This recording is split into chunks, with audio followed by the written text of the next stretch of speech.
Good morning, welcome to NUFC Matters. It is Thursday morning. Supermac and Gibbo have joined us, and it's the big one today, the first of two home games in a few days, which will decide Newcastle United's Champions League fate. And often we finish on that, but I think it's only right we start with it today. And questions coming in already from people in the chat. Good morning to everybody and to all the mods.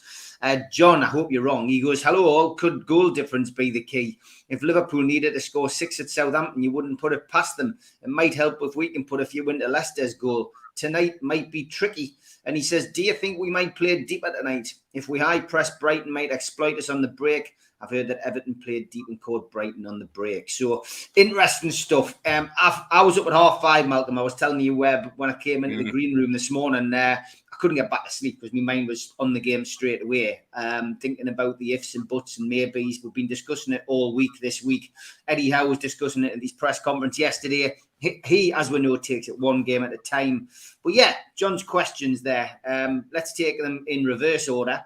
Do you think he's going to change things? I doubt it after he's played high press all season. I don't think so. Did you see the Man City game last night? I did, yes. Yes.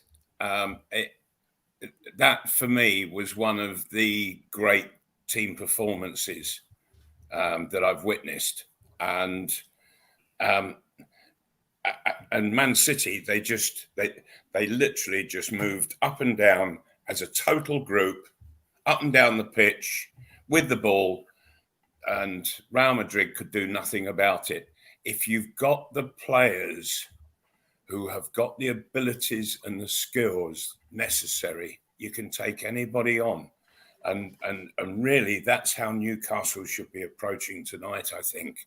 And of course, yes, you sit back at certain times in the game, but at other times you attack. So, yeah, playing from deep. Can you explain that to me? Because what is it that you do? Start from the goalkeeper, but everything, it all starts from the keeper. Is it people just sitting back and not moving forward at all? That, to me, is playing from the back. Yeah, I mean, to sit back defensively when you're playing at home and the way Newcastle's played this season would be outrageous to me. No, yeah, because they've got a high line that they push to the halfway line. I can follow their game. I can follow the theory, but for me, Newcastle have been at their best this season at home when they've started at a real pace. And they've gone after teams and they've pressed them high and they've got the crowd involved in the game and et cetera, et cetera. They've took it to them. They've put them on the back foot. They've never given them time to think, never mind move. Newcastle are at their best playing that way at home. You lie deep at home in front of the fans and let Brighton come onto you. The apprehension from the terraces will be enormous. Because yes, and in particular, changing a game to something that you haven't been comfortable with all season, I think it's dangerous, particularly against Brighton, because they do sniff out weakness. I mean, we've only lost 2 out of 17 at home.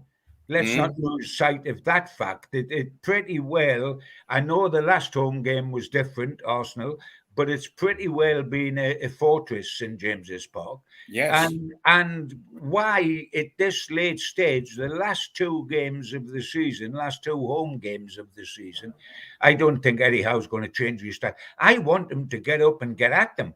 Because Newcastle at their best when they start on the front foot at home, they chase sides, they press them deep, the crowd become involved and become excited and roar them on. And I don't think we've become reckless because I don't think we've got players that become reckless, and leave lots of holes, etc. I mean, let's be truthful. The style has been good enough to get us third top of the league with 3 games to go.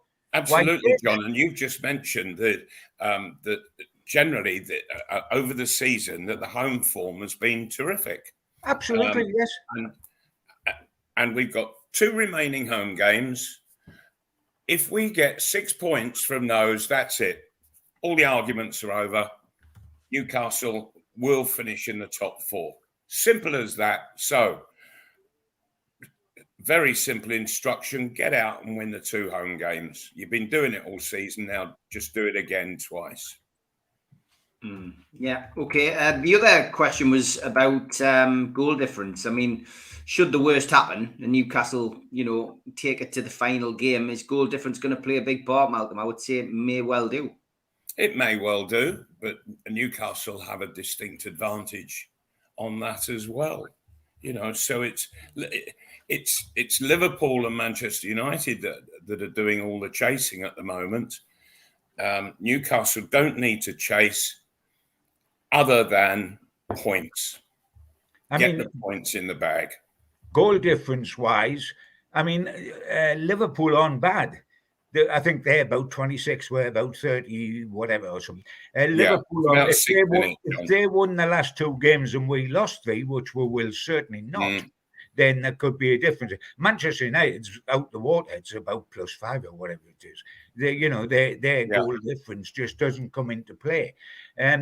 But 2 points I would like to make at this stage, because Newcastle fans are getting twitchy, and I can understand that because we're nearly there. But Liverpool's come with this ridiculous run. I think it's 7 wins on the bounce. They've got Southampton on the last day. Dear me, the line has left Southampton for the Championship. I mean, it's, they're going to be dying on the battlefield on the last day, Southampton, aren't they? I mean, people like Ward Prowse is going to have the cigars out, and the rest are going to be seeing their accountant to see how much money they're going to lose playing in a Championship. I mean, that game's a dead rubber. So, Newcastle have got to get amongst it. But 2 things I would like to say to perhaps help steady Geordie nerves, because they are there, and that's understandable. We're so close, and yet so far. First and foremost, the thing that's produced the most Geordie nerves is Arsenal 0, Brighton 3, when we were comprehensively beaten 1 week earlier by Arsenal on our own patch. So in the manner that Brighton played, that is worrying Newcastle United fans. All I would say about that is, remember the game before, Brighton 1, Everton 5. Anything can happen. I mean, the odds on Everton winning at Brighton and scoring 5 were ludicrous. The odds before the game on Brighton winning 3-0 at Arsenal, when Arsenal are going for the title, were outrageously long. Anything can happen. And they're not invincible, Brighton, else they would be ahead of us. They're a darn good side, but they're not invincible. And I prefer to remember Brighton 1, Everton 5 than I do Arsenal 0, Brighton 3. Sure. And the other scenario to calm nerves, Geordie nerves, and I don't want to go down this route, but if I have to, I will, is that we're all presuming it's all or nothing on tonight.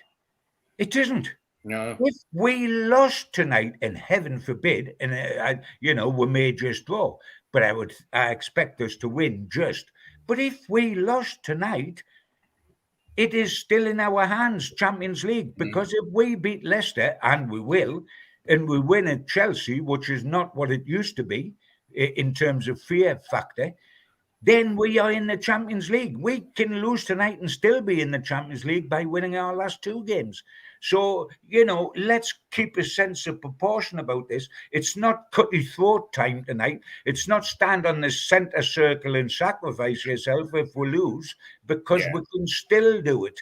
And by the way, I'm sending I always loved you messages to Emery at the moment, because if he can go and deny Liverpool on Saturday afternoon at Anfield, that's half the job done for us if they don't win. If they don't win. So suddenly Emery, who I've slated for turning his back on Newcastle, I'm a big Emery fan for the next 2 days. Yeah, I think that the confidence that we've seen from Newcastle, if they aren't relishing this particular time of the season, this is where you prove that all that hard work wasn't for nothing. It's all now for everything. and it just a couple more results, and it builds the most fantastic near future. Oh, without a shadow of that. I think one of the other things that I didn't mention, Malcolm, when I said, the Brighton result at Arsenal, and all of a sudden we are thinking it's all or nothing tonight and getting terrified. I think the other thing possibly with fans was, while we were disappointed against Arsenal, it was more or less accepted that this can happen on occasions. But then only to get 1 point at Leeds when with quarter of an hour to go we're leading 2-1. And that means in our last two games we've taken 1 point out of 6. I think that has also got a few twitching in view of how Brighton came back after the Everton result. And I think that's got 1 or 2 twitching. We've had that sort of little blip before around, if you remember, guys, around the League Cup final time, including the League Cup final, we lost 3 games on the trot 2-0. We came out of that and went on something like a 6-game winning run out of that. So, but I mean, Leicester are so bad. I mean, honestly, Leicester in Southampton are an embarrassment. I mean, we beat Leicester on Monday night. There's no question. Now, that'll either be our second win, so the job's done if we beat Brighton, or it'll be the first win of making the Champions League when we go. I don't want to have to go to Chelsea on the last day needing to win. But if we have to, I'll take it. Because we can win at Chelsea.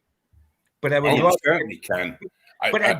I do want to, for the sake of the fans, who I think have been magnificent this season, and war flags and all that, they've made St. James's Park an absolute paradise.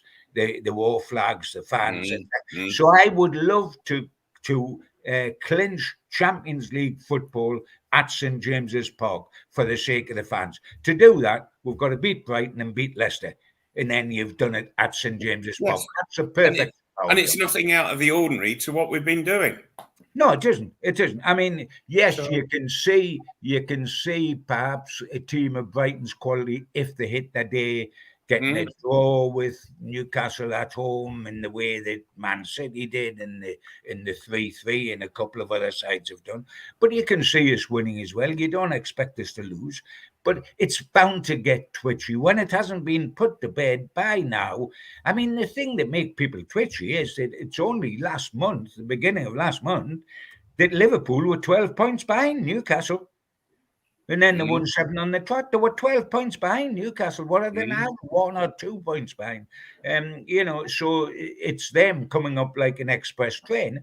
And the fact that they're running at Leicester, that was dead easy. Villa at home, it's at the Cup rather than the way, else it would have been very difficult, but still difficult. And then Southampton's just a shoe-in. So and you know what still infuriates me, guys, and I've mentioned it before in this program, but it's because it infuriates me, is that Liverpool are the only team this season that got 6 points out of us. And without them 6 points, there would be nowhere. We wouldn't be talking about this without them 6 points. Yeah, Rag and Bone Man says, like the entertainers in the 90s, I think we're running out of steam. Some of our players play most games, look tired. High press needs a big squad of quality. Just my thoughts. I'm no expert. Well, I mean, by the way, I hope we run out of steam a bit like the entertainers, because they finished second 2 successive seasons. So that's the sort of running out of steam I like. Yeah, I want to finish first, but that's not bad. It's a good point. Do the lads think Brighton might make a few changes to their team as they've had a very busy 2 weeks ahead of the game? I mean, this is the business end of the season. Players teams are going to play the best sides, aren't they? At the end of the day, without a shadow of doubt. I mean, they've got nothing else on the horizon. They either make Europe for the first time in the club's history, Brighton, or they don't. So you play your best team. Sure, look at the game last night. That Man City, they were on top from the very first whistle of the game, so on top. They finished up, they only made, I think, one change. They only made one change from the substitution. But Ancelotti, he had to change 3/4 of the Madrid side because they were being so overrun You know, that's why substitutions happen, because people are crap, not because they're tired. You know, they are trained for months on end to be absolutely fit to go the 90 or 100 minutes of a game. Yeah, I agree. Okay, congratulations, says Michael, to one of your former teams reaching the playoff final, Malcolm. Luton, of course. Luton, yes. And will they be playing in the Premiership next season, even if they win in the final? Because, dear me, they're not going to allow the ground at all as it stands. Do you know, I signed for them in 1969 from Fulham, and I was told then by an executive there at Luton, and within the next couple of years, we're going to have this new stadium built, because Kenilworth Road, it's hemmed in. It's hemmed in by two roads, a row of houses on the popular side, and on the main stand by the railway. So there's nowhere they can go at all. And so the only way is up. And you can't keep going up forever, for heaven's sake. I spoke with the ex-chairman not so long back. He came up to St James Park, and he was explaining how they changed tack and that they were going to build a stadium near the city centre, and the council are all for it. What's happened? Nothing. Not a brick has been laid. So it's all manana, and it's all talk. And they're saying the same things now as I heard back in 1969. And so the team has it's completely outplayed where they play. Totally outplayed it. And quite what the football authorities will do with it, I really don't know, because there's, in all honesty, there is nothing you can do to that ground to bring it up anywhere near Premiership standards. What they're talking about, Malcolm, and I don't know how it'll work out, is one of two things would have to occur. They've looked at the situation, and they say they can make certain alterations within the ground. I think it's new seating, new stand. It's not getting more people in. It's just improving the seating within one of the stands, etc., etc. This is a contingency plan for 2 seasons for them. It mightn't matter because it might be down after one season, but this is a contingency. But what they're saying, just to finish, Malcolm, what they're saying is, because I've had somebody in looking at it, evidently, is that they can do £10 million, which is, to spend £10 million on a ground, which you're going to not be in shortly if you get your new ground built. But they receive £100 million for coming in the Premier League, so they can afford to give 10 million of that. The alternative to that, if they didn't go down that road or it wasn't deemed feasible, is that they would be asked. No, they wouldn't be asked. They would be told they've got a ground share, and they would have to play at some ground that's relatively close, I suspect, to Luton. But they would have. There aren't many, John. No, well, they might Watford play on the Isle of Skye for me. They might play on the Isle of Skye, mate. No, but Watford is the local derby. Watford? Is Watford one of them? Watford, it's way the other side of the motorway. MK Dons, you have to go up the M1 about 3 junctions, and then it's off. So that's on the other side of the M1. Northampton to the north. Beggars can't be choosers. But no, also, as you said, I'm not so sure that any of those or maybe Watford's, but Milton Keynes, Northampton, and what have you, I don't think that they're anywhere near Premiership standards. Well, Coventry might decide to get rid of that problem for them on the Saturday. I mean, they certainly surprised Bury last night. I was going to say they got rid of Michael Carrick. They got rid of Michael Carrick's problem, didn't they? But there we are. We were all saying that when we go to Chelsea for the last game of the season, it's going to be horrendous going down to London because of Sunderland and Middlesbrough fans also going down for Wembley the previous day. But that doesn't apply now because neither of them will be going down. And what a shame. Yeah, most definitely. Question, says Ian, for Supermac and Gibbo. Everyone's talking about Liverpool, but very few mentioning the Manc Reds. They've been awful and lucky recently for me, so they may well drop out. Do you agree?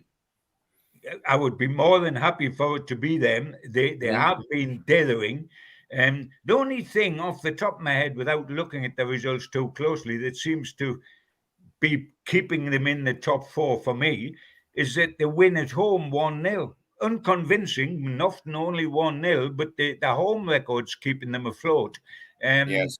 And with a couple of games to go, if they dropped out of it, in Liverpool with the fourth side with Newcastle and the two that's away at the top, that would do. I don't care who the other side is, as long as we make it. I don't care whether it's Liverpool or Manchester United. I couldn't agree more, John, with you. But I just get the feel that with Man United, everybody's sort of in a state of suspension. Even the players in the players' dressing room, because of, is there going to be a sale? Isn't there going to be a sale? Will there be a new owner? And the whole thing is being so drawn out that I think it sort of starts to take a bit of a negative effect on everybody. And when you think that you're talking of offers like 5 billion, 6 billion, it's just unthinkable. Yeah. Well, they can get on with it. That's their problem. Well, that's right. Yes, but it doesn't help their current situation. No, it doesn't, Malcolm. No, it doesn't. No, it really doesn't. And and Newcastle, they're in a very stable position right now, and so the players, I think, can go out relaxed and play the game to the best of their ability and organisation. What we've all got to remember, guys, and I mean, I'm talking about us, the fans, rather than the owner or the manager or the players, is that we've got to be grateful where we are for 3 games to go. We're talking about what if we don't make the Champions League. Dear me, we were talking about relegation for 15 years before this season. We've got to take a big breath and look back and say, whatever happens in these 3 games, and I'm expecting the best, not the worst, but by Jove, haven't we done well? Isn't it sensational? I mean, if we get into the Europa League, there'll be mass disappointment. And yet at the start of the season, if somebody had said to us, you will finish high enough up the Premier League to be in the Europa League next season, we would have been saying, go away, are you having a laugh? What are you on about? Don't be silly. We'll settle for 10th, 9th, or perhaps 8th.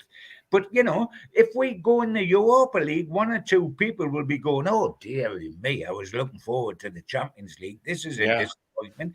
Disappointment. I've had 15 years of disappointments, and, we've got to remember where we've come from. In a way, we've made a rod for our own back. I'm talking about the owner's manager, because we've come up so quickly that expectations have gone so high. Certainly the national press and those people not in the Northeast, somebody somewhere will talk about Newcastle bottling it, or if we don't go in the Champions League, where we were last season, etc., instead of saying what a wonderful effort this has been. Everybody's saying with Sunderland, well, yes, they didn't get to Wembley, the Sunderland fans, but it doesn't matter because we've come so far. And when we come up out of League One, I would have been happy to finish 4th bottom of the Championship because we stayed up in our first season. We are in the same boat in the Premier League at the beginning of the season, and we've surpassed everything. But I mean, we will be in the Europa League if we're not in the Champions League, and really that if you stand back from it and just look at it, that's phenomenal. Yeah, I go back to that game last night, and I couldn't help but sit there and just fleetingly think, my word, we could actually be amongst all of this. Oh, absolutely. In 12 months' time, Absolutely. And yeah, I mean, they are the utopia, the way Man City play, and I know how much Malcolm loves the way they play, and don't we all? And you look at it, and they've got two teams that are yes, top of the pops, etc., etc. But I tell you what, and they have a bit of a background like ours of Arab money and oil money coming in and changing the whole thing. They weren't the best team in Manchester before they were taken over. Because Man U were, of course, they weren't the best team even in Manchester, and look at them now. But they've got a head start on us by a million miles, by the way, guys. This isn't just happened by magic. I mean, how many years has Guardiola been there and they haven't won the Champions League yet? They're going to this season now, but they haven't won them so far. It takes time. We cannot expect to be Manchester City in one season, which is all we've had. We can't expect that. It's totally unrealistic, and we all know that. So it'll take time. But that's the model. In the start we've made, we can do what they do, given the next 10 years. Given and City have been on the boil for that length of time. It takes time. Yes, they've won championship after championship domestically, but they're still looking for their first Champions League, which is utopia. It'll come this year, but it's taking its time. Everything takes its time. Yeah. Yes. Yeah, absolutely. Okay, halfway through the show, time for the ads. A big thanks to all our sponsors: Skips and Bins, telephone 0800 25 45 25 3, email inquiries at skipsandbins.com, website skipsandbins.com, easy contract free and pay-as-you-go waste collection.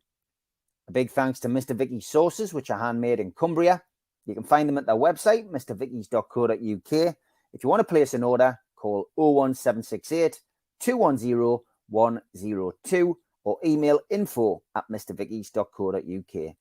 A big thanks to Media Arts for all the help with the video side of things, and to qtechshop.co.uk, the makers of pool tables and snooker tables in Wallsend, Newcastle, and the guys who run our website, NUFCmatters.com. If you like the channel, please hit the like underneath the video. It helps us grow. And click share and share to your other social media. If you want to help us financially, please click join. And there's a range of different packages, and it explains how you can do that. If you want to become a cult member and receive these goodies, a scarf, a pen, and a cup, and a membership card, and entry into the monthly draw, for a one-off fee of £25, simply go to nufcmatters.com and find cult membership. If you've got a smartphone, put it over this QR code now. It'll take you straight there. We're also available as a podcast on iTunes, Spotify, and other podcast providers. And we also support the food bank on this channel. The Matchday Bucket helps you donate virtually. Go to nufcfansfoodbank.co.uk to find out more. We've got some events coming up over the course of the next 12 months.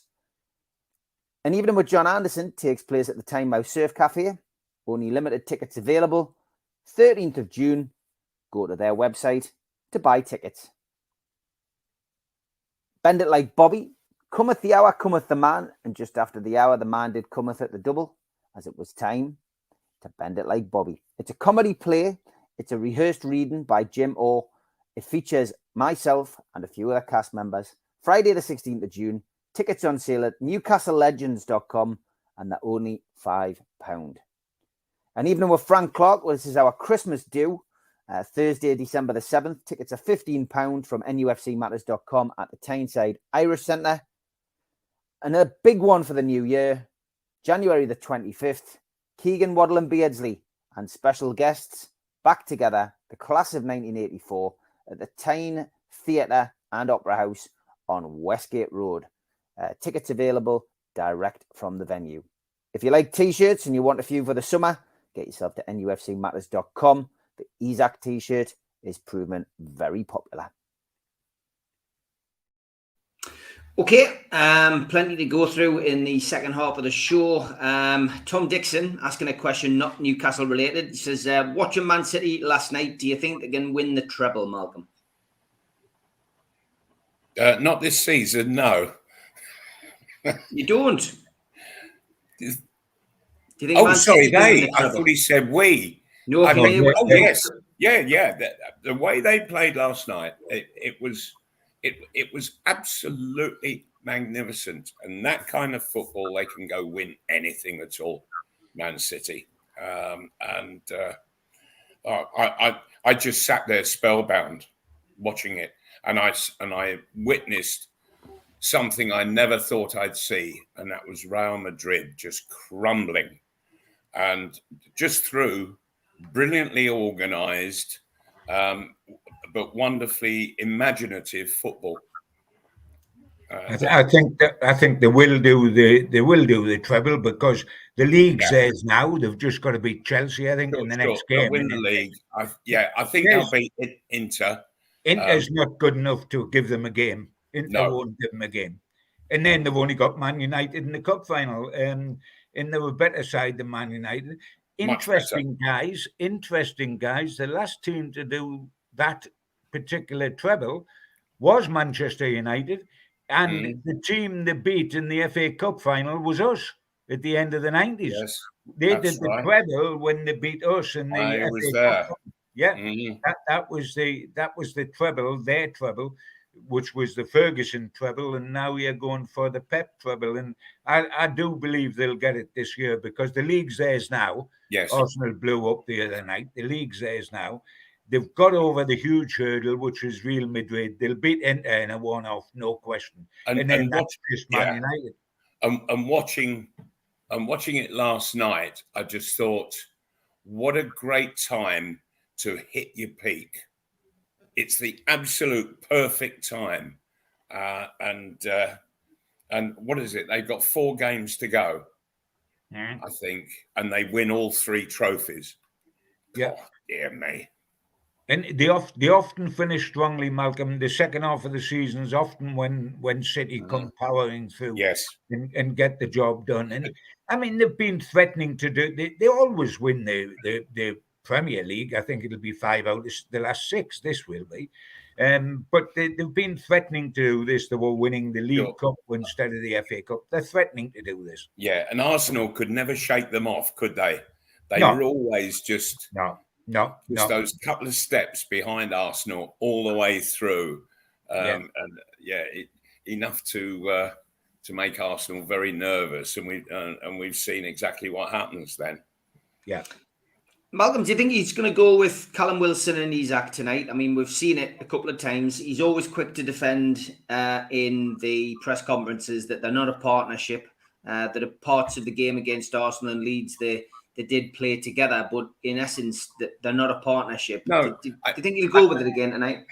Well, I have the feeling that he'll play Isak towards the left, and probably Murphy on the right, or it might be Almiron, and with Wilson through the middle. Wilson's a target man.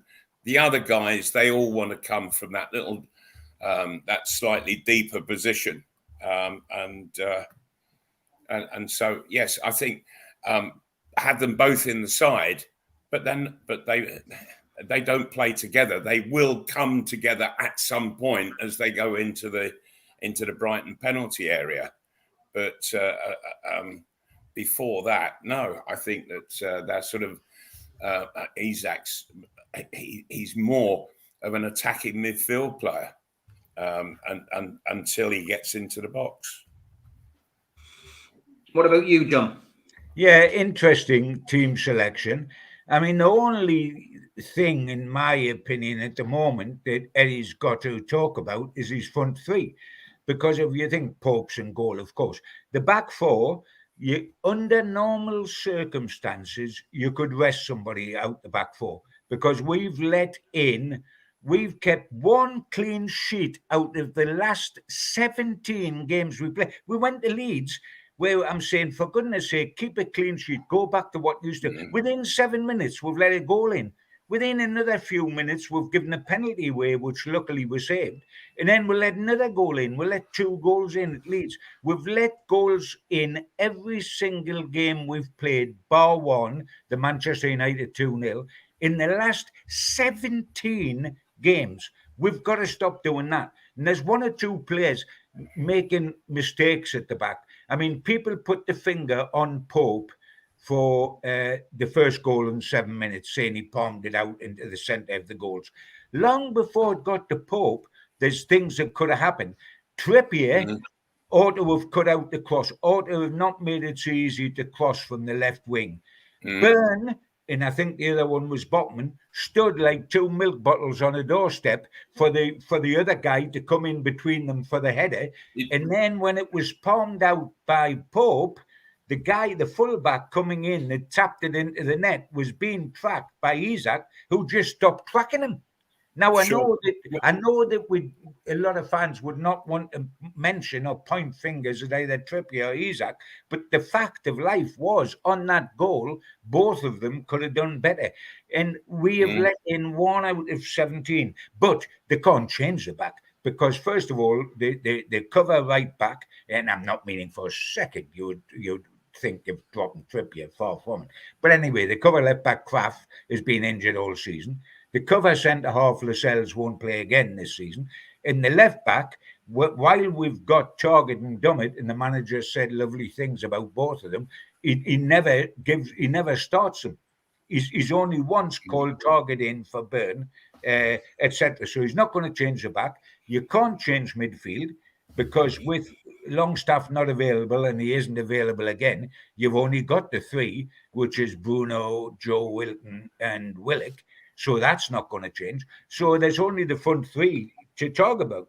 And then you've got all sorts, haven't you? You've got Isak and Wilson for centre forward, and you've got Isak and Murphy. If Murphy's recovered from his groin strain, we don't know exactly the position there. But you've got Isak and Murphy and Gordon and Almiron. If you go deep enough, you've got Anderson. So that he can be quite flexible up front. But that's the only positions really where he's got scope to change his side. And it is going to be interesting to see what he does up top.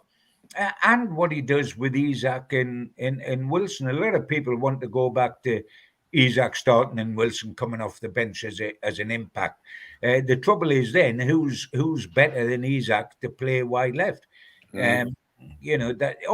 Maximum is in the equation, of course, who I didn't mention for obvious reasons, because the program isn't long enough for Malcolm to tell us about St. Maximum's comeback, unless we get it extended. We'd have to push the kick-off back from up at 7 to 8 o'clock.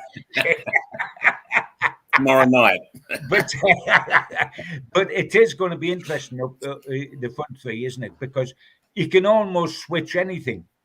I mean, in his mind, and it's only his mind that matters, who's it going to be his 2 wide players and who's going to be his centre forward? There's a lot of options there. There's no options elsewhere. Yeah, it's interesting. Just want to get your the thoughts on the referee tonight. Liam Kennedy and Jordan Cronin from Newcastle World did ask the question in the press conference yesterday, but were shut down immediately by Lee Marshall. But I don't know whether it's escaped your BDI, John, but Robert Jones is from the Wirral. Yeah, it hasn't escaped my BDI, because that's what I have a BDI for, looking at things like that. And it's absolutely absurd in my opinion.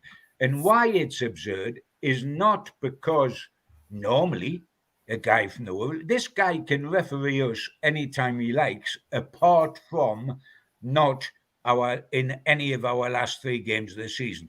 And the Premier League should look at that.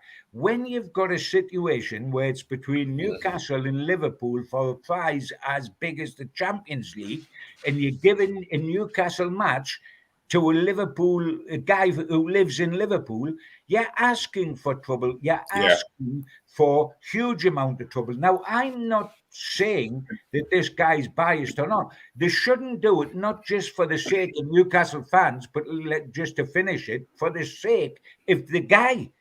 He's a referee tonight. If he gives a penalty to Brighton in the 89th minute and the scorer to win, even if it's a stonewall penalty, he will take some dog's abuse everywhere, because and he should not be put into that position for his own sake. Certainly, we don't want anybody in that position. And I noticed somebody from Liverpool who went onto social media said, but Michael Oliver's refereed lots of Liverpool matches and he's a Newcastle United fan. There's a huge difference. I am happy for this guy to referee any of our games next season, but not with 3 games to go when we are fighting Liverpool. Yes, when we're playing one team, but in direct competition. Yes. I mean, if Michael Oliver was referee of Liverpool v Aston Villa on Saturday, their fans would be up in arms. They would say he's a Newcastle referee. That's an absolute disgrace. The timing of it is ludicrous. And what the Premier League have done, I don't understand. Because they may as well go to a bonfire with a load of tree trunks and throw them on the bonfire to make it blaze. Because this guy tonight, it doesn't matter what he does. It doesn't matter what he does. He's from Liverpool. If it's against Newcastle, if he gives a free kick against us on the edge of the box or anything, it's going to be dog's abuse. We're going to start talking about that instead of the game. And unless Newcastle win, there's going to be an aftermath, which is huge. And if they protect their own referees, they should protect him. Never mind just about us, because he can't win. I was going to make exactly the same point, John. Yeah. You know, why hasn't he gone and said, are you sure you want to appoint me? Yeah, for this game? Yeah, for this particular game. I think you really ought to put somebody else in charge. I mean, if they get an 89th minute penalty, Malcolm, given by the referee, and it wins the game for Brighton, I think the referee will have to run straight to his car with his gear still on and get the hell out of it to the world, like, you know? Yes. I mean, don't allow that sort of situation to happen. It is quite ludicrous. And the Liverpool fans saying, but we've had Michael Oliver, is completely missing the point. You haven't had Michael Oliver right now. If you had Michael Oliver now, that is as bad. And I'm not suggesting that either Michael Oliver or this guy tonight is going to show any bias whatsoever, but they can't win. It's the appearance of it all, isn't it? Totally so. Totally. Yeah. Talking about situations. There's a rant for you, Steve. There's a rant for you, my friend. Yeah, definitely. And talking about situations that shouldn't happen, a fan approaching Eddie Howe on the touchline last weekend, Malcolm. The League Managers Association have been in touch with Eddie Howe to ask how he is and to ask his thoughts on how this kind of thing can be prevented. But it's just a good job he didn't have a knife. Well, yes, but nevertheless, Eddie Howe was struck. He can't raise his hands at all, Eddie Howe. He's completely defenseless in that kind of a situation. If he had struck the fella, can you imagine the press would have jumped on him like crazy? Eddie Howe, a Salts fan. Mind where the fan was lucky, Malcolm, where the fan was lucky is that Eric Cantona wasn't our manager. Because he would have come through, kicked him in the throat. You don't mess with Cantona, like. Absolutely, but then yes, you're right. Managers on the touchline, managers and the coaches of home sides, away sides. It doesn't matter. They must have a protection, and I just feel I would think that. That the football club that this lad supported, they must be absolutely furious. That it's Leeds have banned them for life, haven't they? Leeds have they? I missed that one, John. Yeah, they have. Yeah. Which is had to. Which is only right. You had to. Yes. But Yeah, it is, I quite mean, right. I'm having a bit of fun about Cantona, but it is an awful, awful situation. And you've got, and as Malcolm said, you know, Sure. if Eddie Howe raised his hands to protect himself, you know, there would be all hell to Sure. pay. Yeah, And yeah, I I tell mean- you what, I can think of a lot of managers. Who wouldn't be as tepid as Eddie is in those situations, where Eddie's very Mr. Calm and cool, isn't he? And Yes. there's other managers. I wouldn't have liked to have come on the pitch and approached the fella in the other dugout, Sam Allardyce. Mm. He might have put you in a headlock like Big Sam. Yeah. Nothing happened to Vieira when he cuffed the Everton fan, but clubs need to be held responsible for controlling the crowd. Nothing happened to Everton for that situation, says David. Jonathan Davis says, imagine if it had been Duncan Ferguson that the fan had tried to attack. Well, if you remember, can you remember at the end of a game at Nottingham Forest when somebody was in a clown's outfit making a aggressive, Yes, and Cloughie I do. clipped the fan on the pitch, like, you know. He just ran across as the game was in progress, didn't he? And got hold of the fellow and gave him a right thumping. Cloughie wouldn't stand for any of Yeah, that. no No, nonsense. it is a very serious problem. And as Steve mentioned, you know, life has changed as well. And what you worry about now is people with knives, because that is becoming a common denominator in our society, and it is frighteningly horrendous. Sure. And when you see some of the legal knives that are actually on sale, it's quite frightening. And I think the government have very quickly got to do something about this. It's an emergency situation, than the knife problem that we have. A couple of people just talking about Everton. You know, there seems to be very little rush to get this financial situation sorted out with regards to, you know, breaking Premier League rules. And Manchester City, of course, 100 charges that they're facing. You get the feeling that if this had been Newcastle, this might have been quite a quick process. Oh, it would have been done within a week. That I'm pretty sure. The way that they're carrying on, the precedent that these few clubs are creating in saying to the Premier League, if you don't get it sorted out, we are going to sue you. Mm-hmm. And I think that they've taken some very powerful legal advice on this, and I think that personally, I think they will have a case. I'm pretty sure of it. I mean, the interesting thing is you're just putting off the inevitability. You've only got to hope that you can get away with it, that you're found not guilty, because inevitably it catches up on you. Your club, Malcolm, we were talking off camera before we started this podcast tonight. And I mean, I was talking about when you and I went to watch Luton play non-league at Gateshead. Mm-hmm. If you remember, Luton were docked something like 30 points at one stage. Yes, they were. Went out the Football League. You know, I mean, this has happened to... So Everton, they've got to worry, because unless they're found not guilty, and you somehow think Manchester City are going to be found not guilty by people pulling strings, if you're found guilty, you're going to get your comeuppance eventually. In the same way as within football terms, Ivan Toney, it's caught up with him with the betting situation. Right.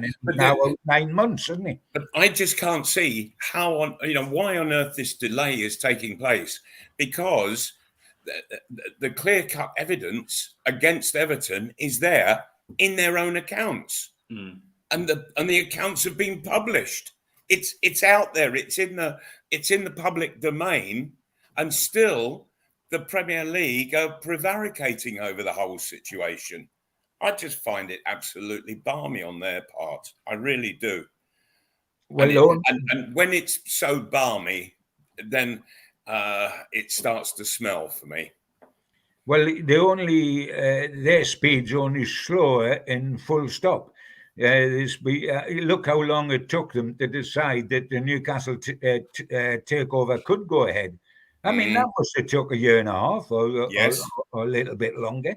I mean, they move at a snail's pace, or they just stand still completely. Yes, I mean, you know, and really, football, it's so fast moving. You know, when a season is only nine months, and all sorts can happen in that, and people going up, people going down, the lives are affected, futures are affected, and there is this slow moving vehicle that's actually in charge of it all, being left way, way, way behind. And I think that the Premier League, they've got to pull their socks up, get it sorted out. They've got to have people ready to get into a situation like this, and bring it to a very, very swift close. And so that in Everton's case, they should have been they should have been punished back through the season. This season, and so that whatever the punishment, it affects the end of season for them.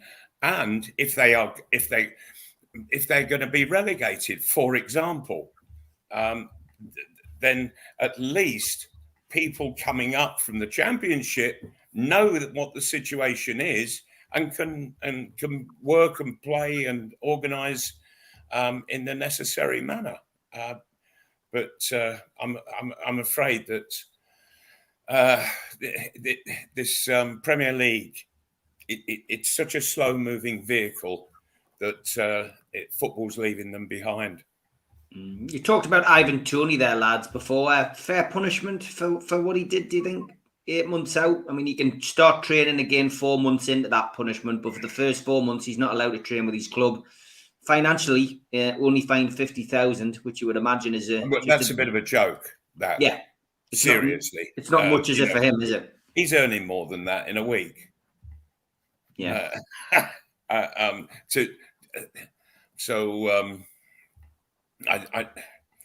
personally, players have been well and truly made aware of the fact you do not gamble on football, full stop, in any shape or form, and for a player to tinker about with it in the way that he did on such a constant basis. Okay, I know that he didn't bet against himself, but there's a lot of people watching this who won't remember the situation of 1958 and Sheffield Wednesday, and I'm sure you remember. Oh, we've lost him. I don't know what he's done there. Obviously, somebody from Sheffield Wednesday has pulled the plug because they don't want the story retold. I mean, look, it is a bit of a joke, isn't it? £50,000 a drop in the ocean for Ivan Toney. I think the other thing that people are grumbling and moaning about is essentially that he has got his ban. I think it's from immediate effect, which means he misses the summer, which again is just pointless. Yes, absolutely. That is part of the whole thing. I mean, I'm just hoping now that we play Brentford away very early next season while he's still banned. I want the fixture list out, and I want to play Brentford away in September, and taking him out the equation.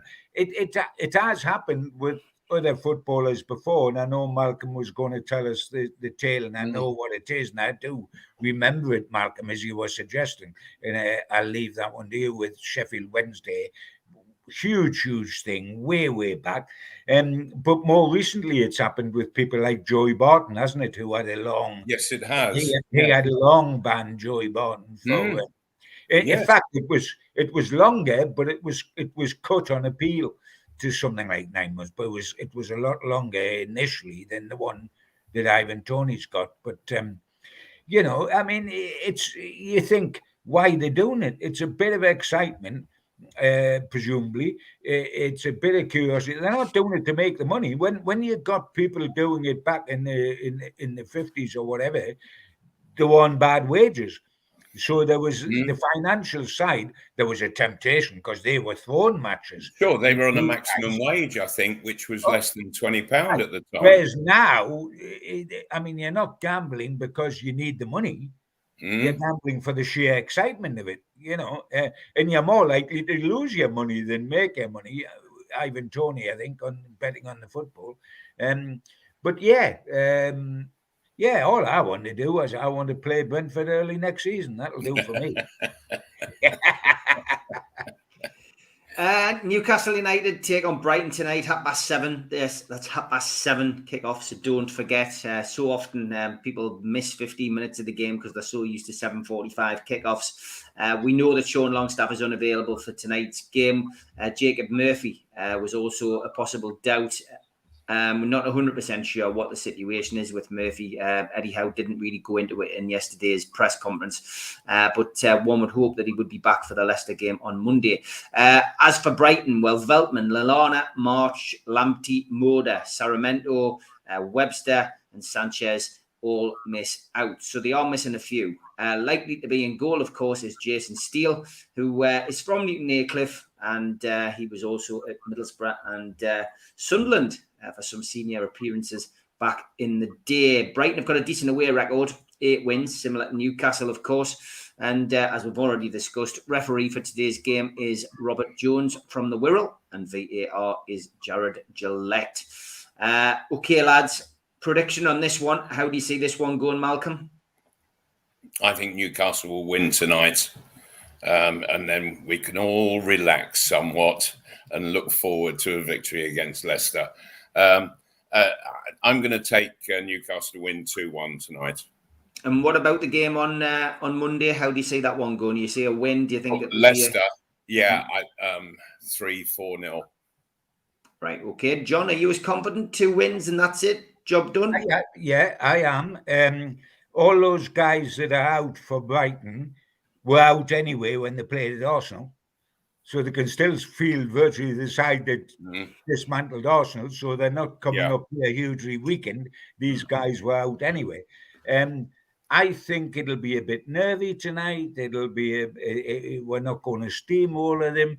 I mean, ironically, I think exactly the way Malcolm thought there, even down to the score. I was going to take Newcastle to win 2-1 as well tonight. That would certainly do for me, because we just win at this stage of the season. And I think Leicester's at least 3-0. I wish we were playing Leicester twice, because that is absolutely brilliant. I'll have that. Though how the Leicester are struggling when you think they've got Harvey Barnes and Maddison and Tielemans and Jamie Vardy. How are they going down with all them? I know, and they won the title not so long ago, John. I know. It's because they lack guts and everything else in the side now. They stack their hand quicker than a card shop in Las Vegas. Like the minute they're 1 goal down, they're on the way home. Like, they're poor. We'll beat them comfortably on Monday, which is why if we didn't beat Brighton, we can go on to Chelsea and get the job done then. But I'm taking us to win the Champions League qualification in the way I wish we to, with 2 home victories. Nervy and tight tonight, 2-1, and a bit of a stroll in the park on Monday night. Okay, I'm going 2-1 tonight, and I'm going 2-0 on Monday. But that's a clean sweep for all of us, guys. You can see Supermac tonight. 5:45 and 9:45 approximately at the Dog and Parrot, and Gibbo will be down at Pumphrey's at 5:45 pre-match as well. So get yourselves along to those bars, enjoy the games, and get behind the team. And if you are going tonight, don't forget, take your scarf so you can take part in that wonderful War Flags display before the game. But for now, John, Supermac, thanks very much for your time. See you both soon. Take care, lads. Let's enjoy tonight. Take care, guys. Take care.